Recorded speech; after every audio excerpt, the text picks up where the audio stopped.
आज की क्लास में हम पढ़ेंगे excess pressure inside a liquid drop. अब अगर मैं आपके लिए एक लिक्विड ड्रॉप बनाऊं, मान लो कि ये लिक्विड ड्रॉप है, तो इस लिक्विड ड्रॉप के टॉप वाले सरफेस पे ना लगता है सरफेस टेंशन। और ये बात हमने पिछले वीडियो में भी डिस्कस किया कि सरफेस टेंशन क्या होता है। सरफेस टेंशन का एंड रिजल्ट ये होता है कि जितने भी मॉलिक्यूल्स इस वाले सरफेस पे होंगे वो सारे के सारे कॉन्ट्रैक्ट करेंगे और मिनिमम सरफेस एरिया को ऑक्यूपाई करने की कोशिश करेंगे।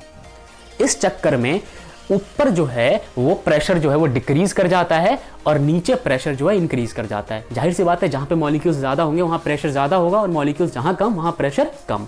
तो अब मैंने जैसा कहा कि यहाँ नीचे सेंटर में मान लो कि प्रेशर जो है ज्यादा है। अब मान लो कि यहाँ पे प्रेशर ज्यादा है इस पॉइंट पे, तो ये प्रेशर ना आउटवर्ड एक्ट करेगा, ठीक है। और यही जो आउटवर्ड प्रेशर है ना, वही एक्सेस प्रेशर का कॉज बनता है।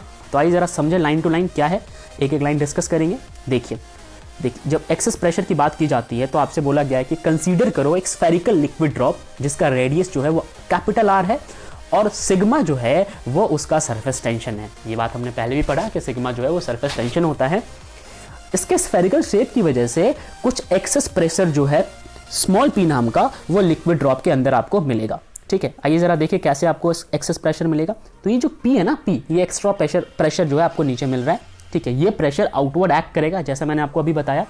इसके कारण होगा क्या कि ये जो सरफेस एरिया है लिक्विड का, ये एक्सटेंड कर जाएगा और ये डैश डैश डैश वाला पोर्शन दिख रहा है ना आपको, यहां तक सरफेस एरिया रीच कर जाएगा।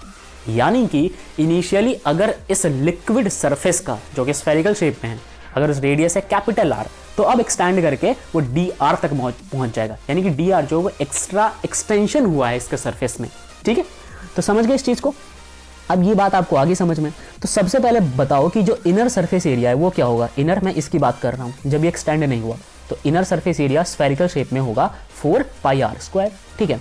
और जब हम फाइनल सरफेस एरिया की बात करेंगे कि जब ये एक्सटेंड कर चुका है तो वो होगा 4 पाई आर स्क्वायर की जगह हम लिखेंगे आर प्लस में डी आर का होल स्क्वायर। आप समझ गए, आउटर के लिए ये पूरा आएगा रेडियस, तो यहाँ पे आ गया आर प्लस में डी आर का होल स्क्वायर, ठीक है। चलो अब आगे बढ़े। अब आप इसमें a प्लस में b के होल स्क्वायर का फॉर्मूला अप्लाई करो। ये 4 पाई अपनी जगह पे रहेगा, तो यहाँ पे फॉर्मूला बनता है a square plus b square plus 2ab, where r जो है वो a बनेगा और dr आपका b बनेगा। जब आप इस पूरे इक्वेशन को सॉल्व कर लेंगे, यानी कि मल्टीप्लाई कर लेंगे, तो 4 पाई आर स्क्वायर के साथ मल्टीप्लाई हो जाएगा, बाकी ये सारी वैल्यूज जो है मल्टीप्लाई होकर 8 पाई आर dr बना देगी, राइट। ये चीज़ समझ गए।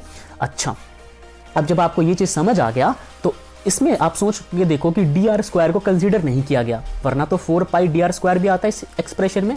इसलिए नहीं कंसीडर किया गया कि जो एक्सटेंशन है ना वो इतना छोटा है कि आप उसको नेग्लेक्ट कर सकते हो। तो आइए इस चीज़ को हमने समझ लिया कि फाइनल सरफेस एरिया क्या निकल के आएगा। फाइनल सरफेस एरिया निकल के आएगा 4 पाई आर स्क्वायर प्लस में 8 पाई आर डी आर, ठीक है। चलिए अब आप सोचो ना, अब इसको डिटेल में, तो आपको पता चलेगा कि जो इंक्रीज सरफेस एरिया है, जो इंक्रीज हुआ है सरफेस एरिया में, वो इंक्रीज आप कैसे निकालोगे। इंक्रीज आप निकालोगे फाइनल सरफेस एरिया में से इनिशियल सरफेस एरिया को सब्ट्रैक्ट करके। तो आइए जरा इस चीज़ को समझें। अब हम अगर फाइनल सरफेस एरिया को इनिशियल में से सब्ट्रैक्ट करेंगे तो वेल ये हमारा फाइनल है। ये पूरा अगर मैं आपके लिए हाईलाइट करूँ तो आपके लिए मैं हाईलाइट करता हूँ, यहाँ पे नोट करना इस चीज़ को, ठीक है। रेक्टेंगुलर स्लैब से हाईलाइट करते हैं। ये देखो, ये है आपका final surface area. I hope आपको ये विजिबल है। और अगर मैं इनिशियल की बात करूं, ठीक है, तो ये जो है ये आपका इनिशियल सरफेस एरिया है, बस इतना, केवल इतना, ठीक है। तो आपने क्या किया कि फाइनल में से इनिशियल को सब्ट्रैक्ट कर दिया और आपका आंसर आ गया, वो इंक्रीज के तौर पे आया, ठीक है। वो इंक्रीज इन सरफेस एरिया निकल के आया आपका। अच्छा, तो आपने इंक्रीज इन सरफेस एरिया निकाल लिया, ये बड़ा इंपॉर्टेंट हो जाता है, ये आपसे आगे पूछते हैं इंक्रीज के बारे में। अब जरा बताओ कि जब ये एक्सटेंड हो रहा था तो इसने, इस एक्सेस प्रेशर ने कुछ वर्क किया होगा, तो आपको वर्क डन निकालना पड़ेगा। अब वर्क डन का फॉर्मूला क्या होता है, फोर्स इनटू में डिस्प्लेसमेंट। तो वर्क डन का फॉर्मूला यहाँ पे लगाते हैं जरा, देखिए, फोर्स इनटू में डिस्प्लेसमेंट, यानी कि जितना डिस्टेंस वो एक्सटेंड हुआ है। तो फोर्स क्या है यहाँ पे। अच्छा, अब जब हम फोर्स की बात करते हैं प्रेशर के टर्म्स में, तो हमारे पास फॉर्मूला निकलता है प्रेशर का, वो होता है फोर्स अपॉन में एरिया। तो अगर आप फोर्स की बात करोगे तो बहुत आसानी से फोर्स जो है वो प्रेशर इनटू में एरिया निकल के आ जाएगा, राइट, प्रेशर इनटू में एरिया।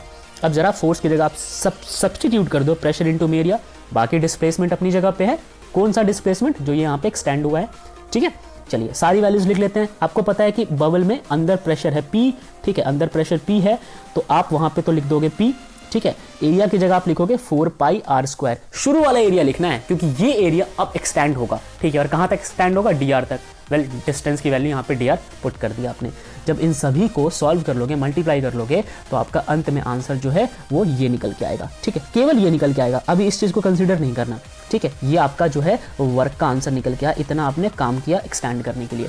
अब आप सोच रहे होगे कि वर्क के बगल में ये क्या रख दिया, तो आप एक बात बताओ मुझे, जो ये चीज़ है आपका, ठीक है, जो ये निकल के आया आपका increase in the surface area, ठीक है, increase in the surface area, इसको अगर आप मल्टीप्लाई करा देते हो सरफेस टेंशन से, देखो क्या कहना चाहता हूँ मैं ये कहना चाहता हूँ कि वर्क का फॉर्मूला होता है फोर्स इनटू में डिस्प्लेसमेंट, ठीक है। अच्छा, फोर्स की जगह, फोर्स एक प्रकार का टेंशन ही है, तो टेंशन इनटू में डिस्प्लेसमेंट कर दूं। अच्छा, टेंशन जो होता है, कौन सा टेंशन, सरफेस टेंशन, उसको हमेशा लिखा जाता है सिग्मा से। किससे लिखते हैं हम लोग, सिग्मा से, ओके। तो यहाँ पे अगर मैं बात करूँ तो जो ये चीज़ है ना, ये सिग्मा, ये तो यहाँ हो गया, तो बाकी डिस्प्लेसमेंट क्या है, जो इंक्रीज इन साइज है, तो इंक्रीज इन साइज क्या निकल के आया आपका 8 पाई आर डी आर, तो यहाँ पे वही चीज़ लिखा हुआ है। तो अब ये भी एक प्रकार का वर्क डन और ये भी आपका वर्क डन, तो इन दोनों को आपने बराबर रख दिया। अब अगर आप यहाँ से P निकालोगे कंपेयर करके, तो P की वैल्यू आएगी 2 सिग्मा डिवाइडेड बाई आर, तो ये आपका था एक्सेस प्रेशर, ठीक है। चलिए